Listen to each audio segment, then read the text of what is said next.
A while ago, I've just been learning the importance of transparency, and I didn't always want to go on stage and pretend that everything was fine when it wasn't, because people can learn so much from your brokenness. So the second one, I always like to end with something lighthearted, and this is, like, I'm throwing it all the way back to my second ever spoken word piece that was written about 3 years ago, or 3 or 4 years ago now. And it's about boys, because everyone likes to talk about boys, right? So yeah, it was just interesting to go over this one and just to see how far I've come as well. But I hope you enjoy this, and this is called Proverbs 31 Wife.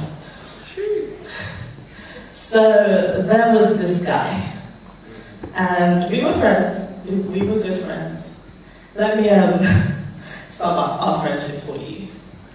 I had this 1 Corinthians chapter 13 kind of love for him, and he had this I love her like a sister kind of love for me, when it suited him. We were that unofficial couple, that match made in heaven couple, that you two are practically already married, so what are you waiting for kind of couple, talk about no pressure, huh? And that's how it was for a while. Me being naive didn't see that he was a ladies' man, or rather I didn't want to believe that he was, so I deceived myself into thinking he was mine. He had more girls on his contact list than the Yellow Pages directory, why it got to a stage where I knew them better than he did. Though, it's not so bad being in the friend zone. I mean, I would watch him change girls as often as I changed my hair, and I would sit on the sidelines and say, well, at least it's that me. Though sometimes I wished it was, because in my heart of hearts, I somehow thought that I'd be the one to make him stay. Then it got to my turn. Now, I can't lie, I was on cloud 9 and filled with this sense of pride that, yeah, this is my guy, and I walked around with my head held high because he made me feel like I was worth something. But no sooner had I arrived at cloud 9, I found myself falling from cloud 9, and I knew that he wouldn't be at the bottom to catch me because he was the one that pushed me. Now, I can't say I was surprised. People criticized him, but they criticized me. People tried to advise me to realize his real lies, and they were right, and I was love blind. He asked me if I was okay, and through crying eyes, I had to improvise. I couldn't tell him that he made me want to change my anatomy. Because of him, I wanted a metal rib cage, because maybe that would stop my heart from getting broken. I couldn't tell him that I wanted a heart of rubber, so whenever anyone dropped it, it would just bounce straight back, no harm done.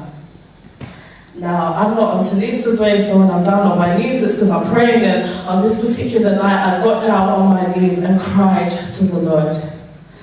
Lord, why is it everyone but me?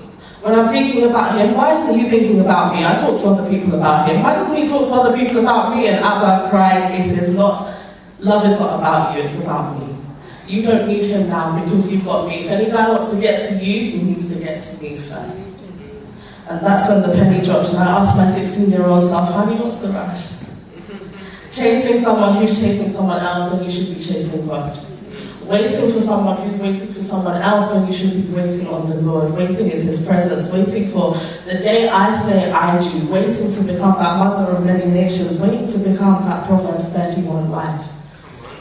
And it's sad because I know that girls my age are also waiting in abortion clinics, waiting for that non-existent Prince Charming, waiting for unfulfilled dreams to come true, and there I was, waiting for you. Dreaming of dreams from when it all began, inception, telling you they love you when they don't, deception, wanting to explain how you feel but not finding the words restriction, pushing them away. Every time they held you close, rejection. I'll take a moment of reflection. Which direction are you heading in? I just thank God that I'm not about that life, because I'm a future Proverbs 31 wife. She carries herself with confidence and elegance. From her feet come endurance, and from her head come intelligence. For her family, she provides assurance that they'll always live in abundance. Powerful woman of significance. She has the authority to influence the majority for good and for God, and she does all this while seeking acceptance in the eyes of the Lord. So I'll sit back and prepare myself, enjoy, improve, and repair myself, because even bio oil couldn't remove the scars that he left. Only anointing oil could do that, because those wounds cut deep. But a Proverbs 31 wife should learn to forgive. Summary: he chose a rock over a ruby, a side chick over a Proverbs 31 wife.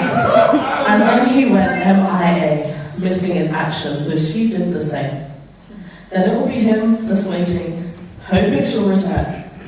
But I won't, because I'm a WIT, wife in training. Proverbs 31 is my mark scheme, God is my examiner, my husband is my qualification, and my children are my job. So, I'll be living a happily ever after. 1 Corinthians chapter 7 kind of marriage, but I pray he won't be left behind. It's just that I don't have time to wait. That's right. And I don't have time to waste. Thank you, everybody.